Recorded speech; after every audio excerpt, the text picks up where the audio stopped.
And joining us now is Ying Yi Ann Cheng from Coolabah Capital. Thanks for joining us, Ying Yi. Thanks, Peter. Look, we always sort of use you as our way to understand what's going on with interest rates. And there's a lot of consternation around inflation in the USA and whether that could lead to the Americans raising interest rates early. What's the House view on US inflation and its possible impacts on interest rates? Yeah, look, we've spoken about this before, and to be honest, the Fed has said that they will go ahead with, tapering at some point this year, and very much the view that we have is yes, like they should go ahead with that, notwithstanding the concerns around Delta. So RBA, whether it's RBA, as I said, or the Fed in the US, has to navigate around, what is happening in the near term with the concerns around Delta, but also, navigate monetary policy, which is much more forward-looking as a result. So they have to, not only do they have to nowcast, but they also have to look into the future to a certain extent when they dictate monetary policy.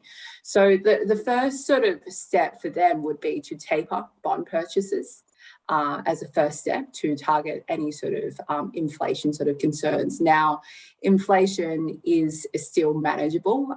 So up until they get to the point where, inflation does sort of creep towards the higher of the 2 to 3% band, they are unlikely to hike interest rates. So first they need to reduce their bond purchases, and then at a future point in time, they will start hiking sort of rates.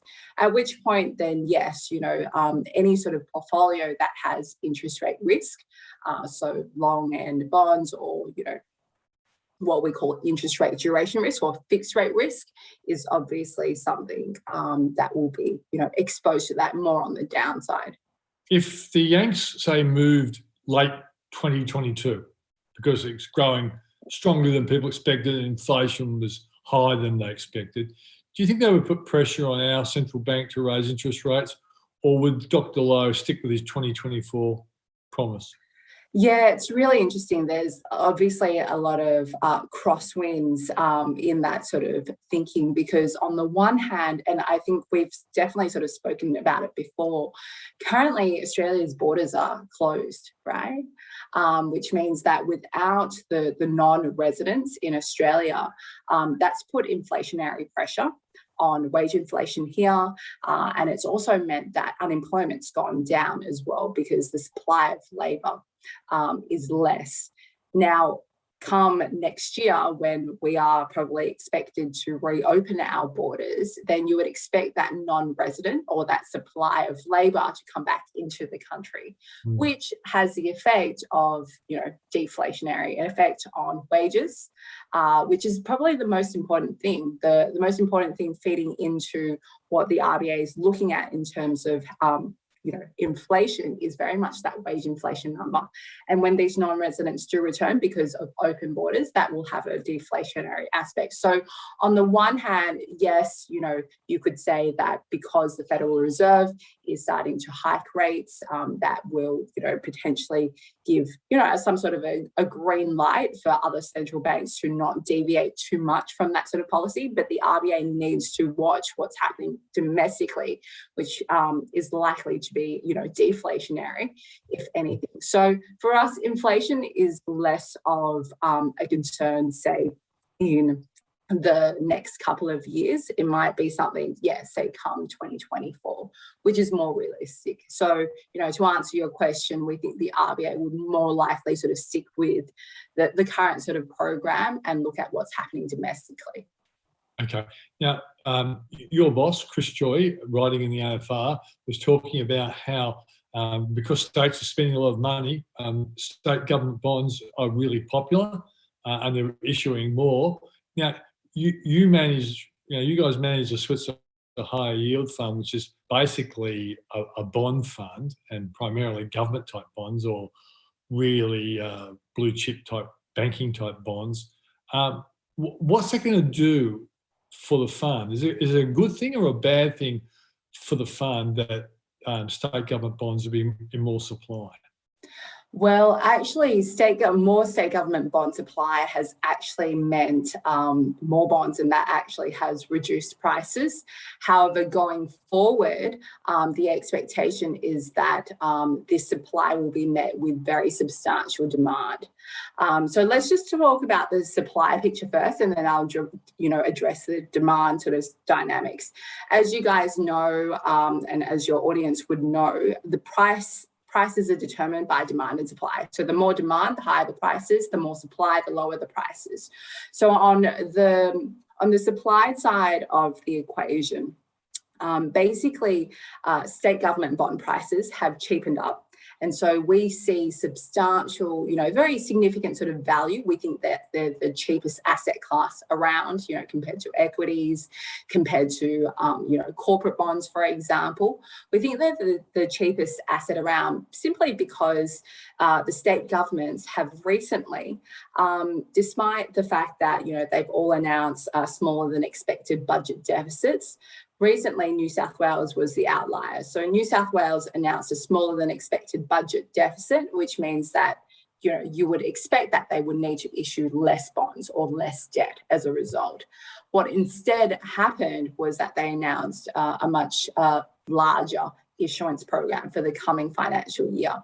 So this was known as a New South Wales funding shock, and that funding shock caused state government bond prices to cheapen up quite aggressively. And yield goes up.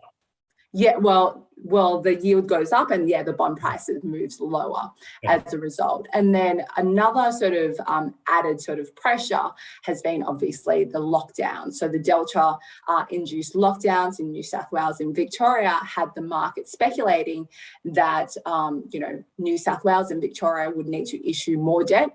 And therefore bond prices move lower again. And that's essentially because lockdowns cost money, right? And the states hadn't budgeted for that, say, in May and June when they announced as well. However, what we're finding is that potentially that there's going to be much less debt issuance than the market expects. So less debt issuance means bond prices move higher as a result.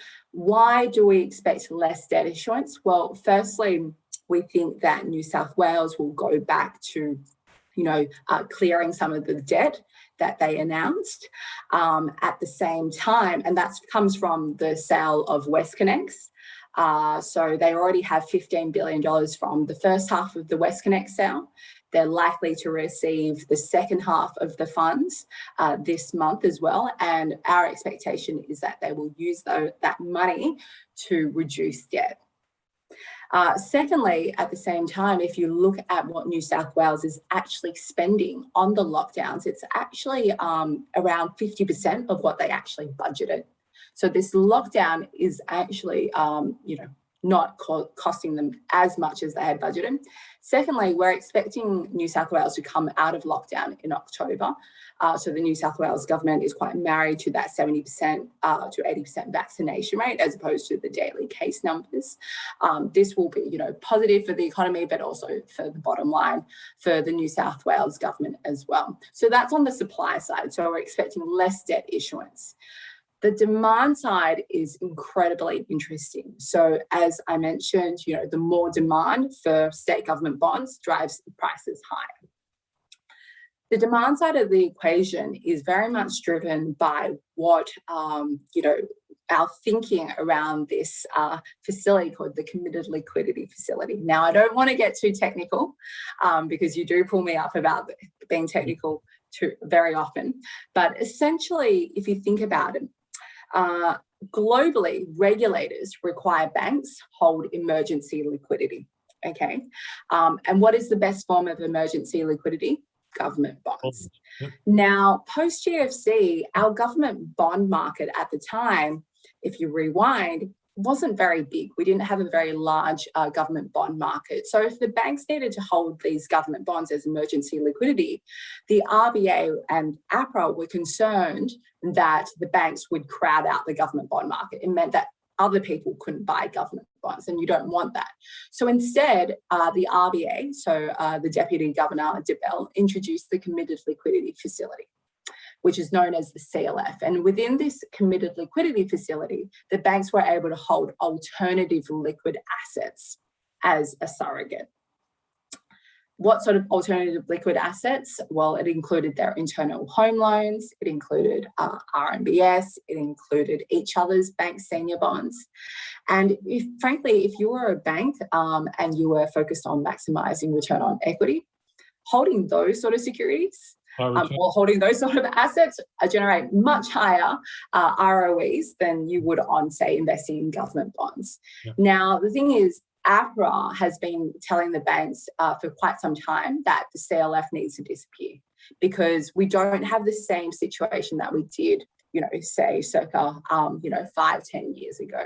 Instead, the government bond market has grown quite significantly because governments have had to raise debt to address the issues around COVID. So the size of the government bond market is actually $1.5 trillion now. So the banks don't really have that same excuse to hold alternative liquid assets as emergency liquidity. And so, the expectation from many in the market was that the CLF would disappear over, say, 2 or 3 years. Our thinking has been that, there's cause for APRA to reduce this in a shorter time frame. And APRA announced this on Friday, and they said that the CLF needs to disappear by the end of 2022. The size of this CLF is $140 billion or so, which means that $140 billion needs to find its way into high quality liquid assets. What is a high quality liquid asset? It can include deposits with the RBA that earn 0%, or it can go into Commonwealth government bonds or state government bonds. Now, if you work from an economic point of view and believe that the banks are focused on maximising return on equity, then they should target the highest yielding of those options, which would include those state government bonds. State government bonds, yeah. Okay, we just explain. Right, so yeah, we're constructive on multiple fronts there. Right. So the bottom line is this a good thing for the Switzer Higher Yield Fund? Because, yes, it is. Okay, that's the bottom line. That's all I care about. All right, Ying Yi, thanks for coming on the program. Thank you so much, Peter.